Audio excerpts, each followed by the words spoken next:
Hey guys, so I wanted to talk a little bit today about vulnerability, and this was going to be more than I could do in my story, so I thought I would hop over here and do something over on IGTV.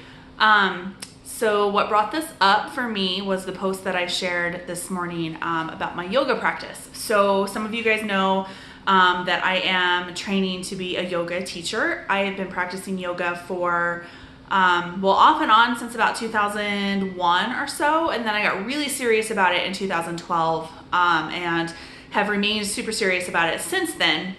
And it's really a huge part of my life. It just helps me feel better in all areas of life, physically, emotionally, spiritually, everything. It really does wonders for me. So what's ironic about that, because it's such a huge part of my life and I'm really excited to be a yoga teacher, I really want to focus on bringing yoga to people in larger bodies who may feel intimidated to go to yoga classes because they might feel like they need to be really thin and flexible and all this stuff. Kind of that traditional yoga teacher, yoga practitioner that you see kind of in the media. There's not a lot for people who have larger bodies. And as one of those larger body people, that's something that I've struggled with too, being in classes where I might be the biggest person in that class. So that's the first kind of group of people that I want to work with. And then I also want to bring yoga to people who are suffering from chronic illness.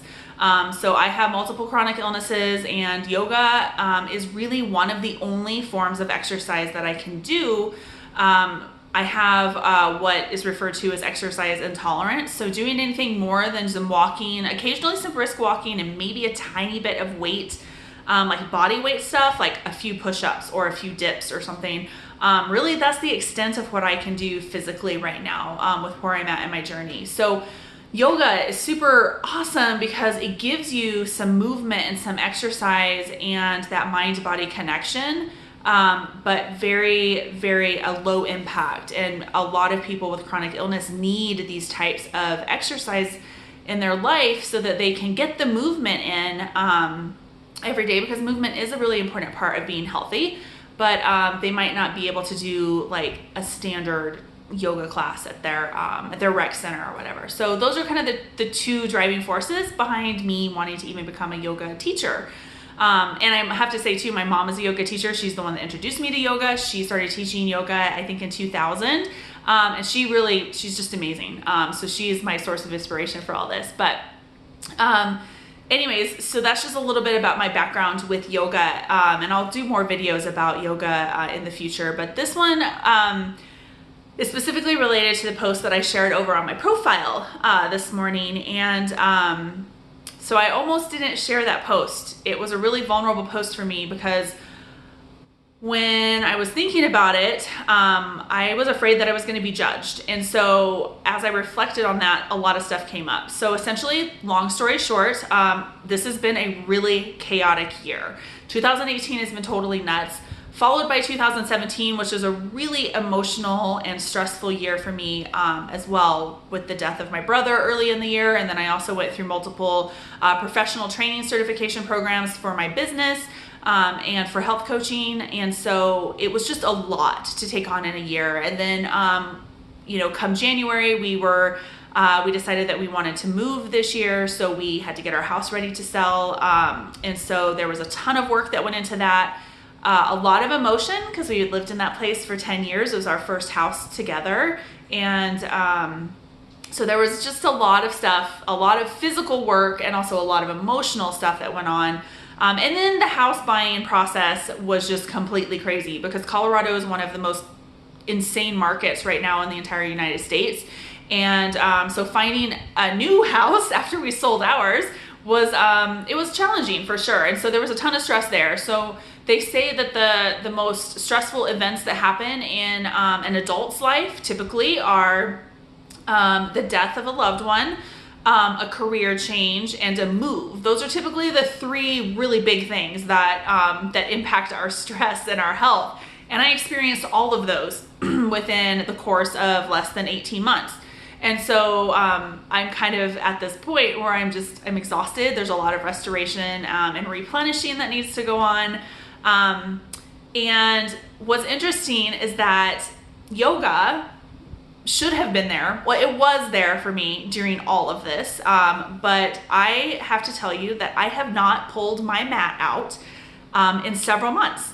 I haven't practiced in several months. And so for me to make that confession, here I am training to be a yoga teacher, which I actually put my training on hold. I took a little hiatus from that, so I'm going to pick that back up this summer because it was just too chaotic with the move and then being in transition with living with family and stuff like that. But so here I am, this yoga teacher in training, and I haven't even pulled my mat out. And so I pulled my mat out the other day, and I got on it and I practiced, and it felt awesome, but it really stirred up so many emotions for me.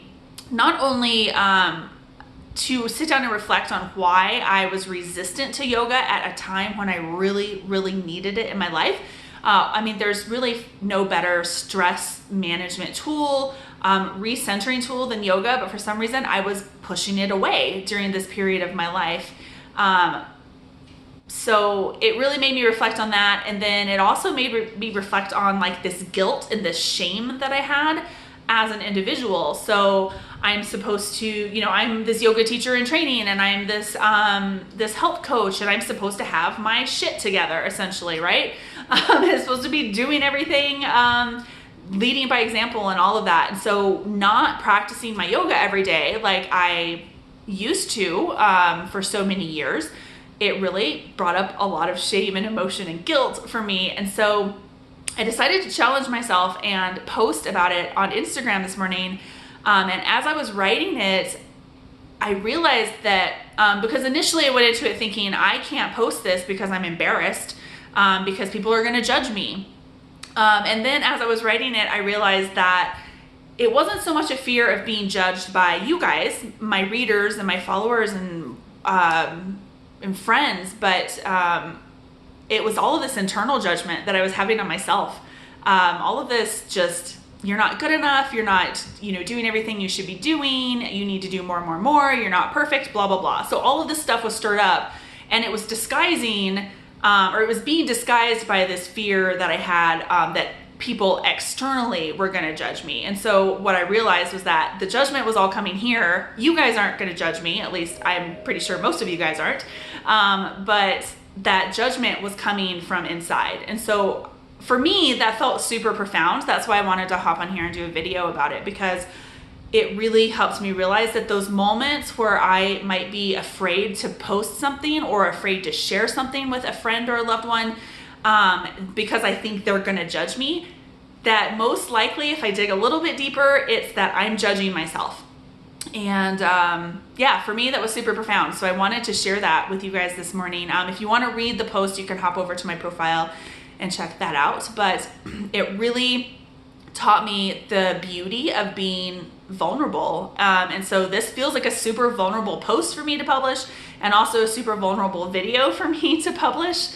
And so, but there's beauty in being vulnerable, and there's a lot of healing that takes place when we are vulnerable. So I am going to kind of challenge myself to be more vulnerable and to really kind of put that stuff out there sometimes. So anyways, I hope all of that makes sense. I feel like I kind of been rambling at this point, but I just wanted to share because hopefully it will be helpful to you in your journey. There might be something that you're feeling stuck on, and maybe you're afraid that somebody outside of you is going to judge you.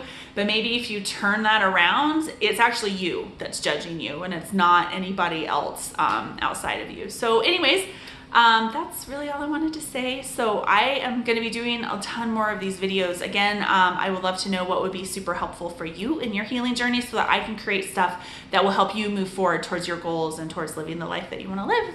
So thank you for watching, guys. I will talk to you again soon. Bye-bye.